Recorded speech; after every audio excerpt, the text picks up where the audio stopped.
Hello friends. आज हम ethics का एक टॉपिक है मूल्य, जिसे वैल्यूज़ भी कहते हैं, उसे देखेंगे। देखिए, हमारे सिलेबस का टॉपिक नंबर 1 ह्यूमन वैल्यूज़ अर्थात मानवीय मूल्य, मूल्य विकसित करने में परिवार, समाज और शैक्षणिक संस्थाओं की भूमिका, तथा topic number 3 foundational values of civil services यानी सिविल सेवाओं हेतु बुनियादी मूल्य। इन दो टॉपिक्स को मर्ज करके हम मूल्य को होलिस्टिकली कवर करने की कोशिश करेंगे।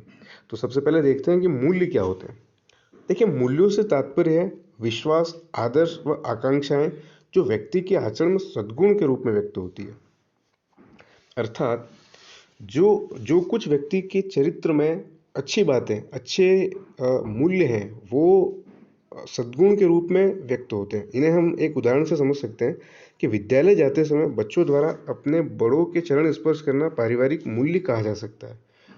तो अब हम आगे बढ़ते हैं कि मूल्यों की विशेषताएं क्या होती है।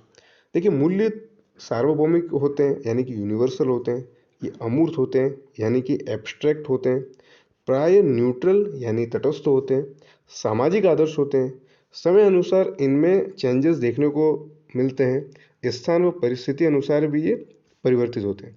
देखिए, ये क्वेश्चन कि मूल्यों की विशेषताएं बताइए रेयरली ही यूपीएससी पूछेगा। तो अब जो काम की बात है वो हम देखते हैं, और ये पीवाईक्यूज भी है। यूपीएससी इस पर क्वेश्चन पूर्व में पूछ चुका है। अब हम देखते हैं कि समय के अनुसार मूल्यों में परिवर्तन। अब समय के अनुसार मूल्यों में परिवर्तन को भी हम फर्दर दो भागों में क्लासिफाई करेंगे। पहला, प्रशासनिक क्षेत्र में मूल्यों में समय के साथ बदलाव, और दूसरा सामाजिक क्षेत्र में जो समय के अनुसार चेंजेस आते हैं मूल्यों में, उन्हें भी हम देखेंगे। तो पहला देखते हैं, प्रशासनिक क्षेत्र में बदलाव। देखिए, गोपनीयता का मूल्य आज़ादी से पहले एक महत्वपूर्ण मूल्य था, जिसकी बुनियाद थी ऑफिशियल सीक्रेट्स एक्ट 1923। और उसी तरह जैसे जैसे हमारा देश आज़ाद हुआ, हमने पारदर्शिता को महत्व देना शुरू किया, और इसकी एवज में हमने आरटीआई अधिनियम 2005 को इम्प्लीमेंट किया। तो अब चूंकि देश हमारा आज़ाद हो चुका है, पारदर्शिता हमारा महत्वपूर्ण प्रशासनिक मूल्य है। अब हम आगे बढ़ते हैं, सामाजिक मूल्यों में किस तरह समय के साथ बदलाव आता है।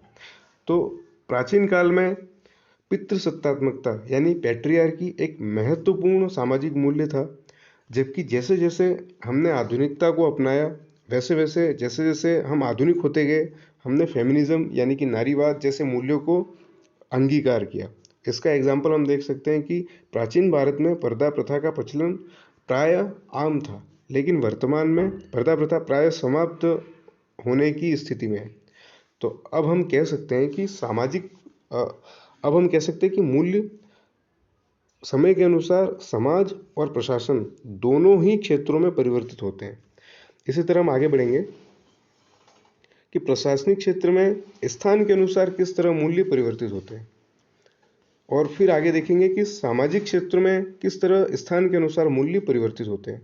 तो पहला हम देखेंगे, भारत और पाकिस्तान की तुलना करेंगे कि किस तरह प्रशासन के क्षेत्र में प्रशासनिक मूल्य स्थान के अनुसार परिवर्तित होते हैं।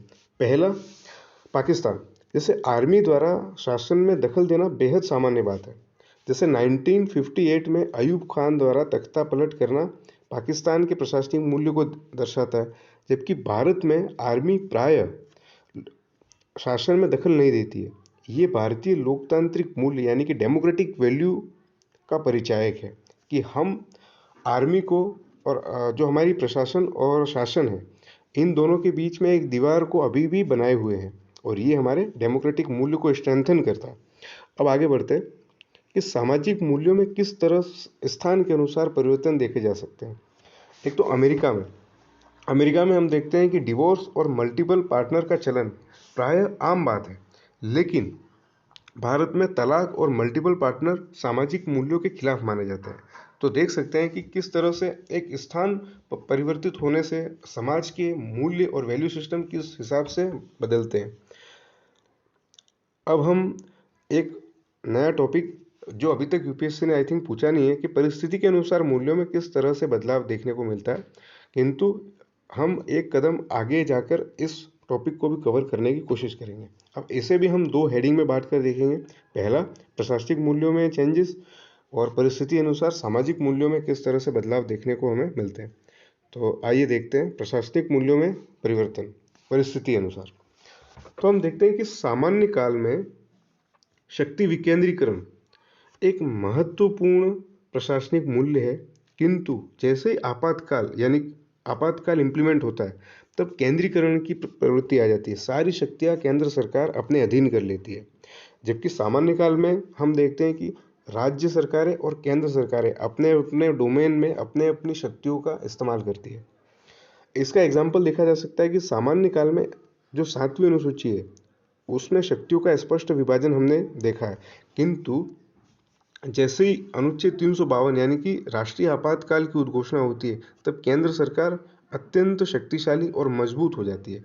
ये हमारे प्रशासनिक मूल्यों में परिस्थिति के अनुसार जो चेंजेस देखने को मिलते हैं उसका द्योतक है, किंतु ज्ञातव्य है कि ये केंद्रीकरण की जो प्रवृत्ति है वो टेंडेंसी टेम्पररी है। लॉन्ग टर्म में हम शक्ति विकेंद्रीकरण के मूल्य को ही अपनाए हुए हैं। अब आगे बढ़ते हैं। सामाजिक मूल्यों में किस तरह परिस्थितिजन्य परिवर्तन देखने को मिलते हैं। पहला हम देखेंगे कि जब प्राचीन कालीन परिस्थितियों में बाह्य आक्रमण होते थे या किसी वजह से किसी महिला का पति जल्दी मृत्यु का वरण कर लेता था, उस समय में सामाजिक असुरक्षा की स्थिति को देखते हुए वह महिला सती प्रथा को अपनाने के लिए या उसे अंगीकार करने के लिए मजबूर हो जाती थी। किंतु जैसे जैसे परिस्थितियां बदलती गई, एक सभ्य समाज में सभी सरकारों द्वारा, सभी देशों की सरकारों द्वारा सामाजिक सुरक्षा को महत्व दिया जाने लगा। इसलिए अब महिलाएं पुरुषों पर सामाजिक सुरक्षा की दृष्टि से निर्भर नहीं है। अतः अब सती प्रथा तथा जौहर जैसी प्रथाएं प्राय मृतप्राय हो चुकी है। तो दोस्तों, आज का जो हमारा टॉपिक था मूल्य, वो हमने यहाँ तक कंप्लीट कर लिया है। अब आगे हमें जो करना है वो हम थोड़ा देख लेते हैं। एक तो मूल्यों को विकसित करने में परिवार, समाज और शैक्षणिक संस्थाओं की क्या भूमिका है वो हम कल देखेंगे। फिर हम देखेंगे कि foundational values in civil services, और आगे जो PYQs हैं उनके 2-3 क्वेश्चन हम अच्छे से उनके मॉडल आंसर क्या हो सकते हैं उनको हम देखने की कोशिश करेंगे। तो आज के लिए इतना ही। धन्यवाद। चैनल को सब्सक्राइब करें, लाइक करें और कमेंट करें। Thank you.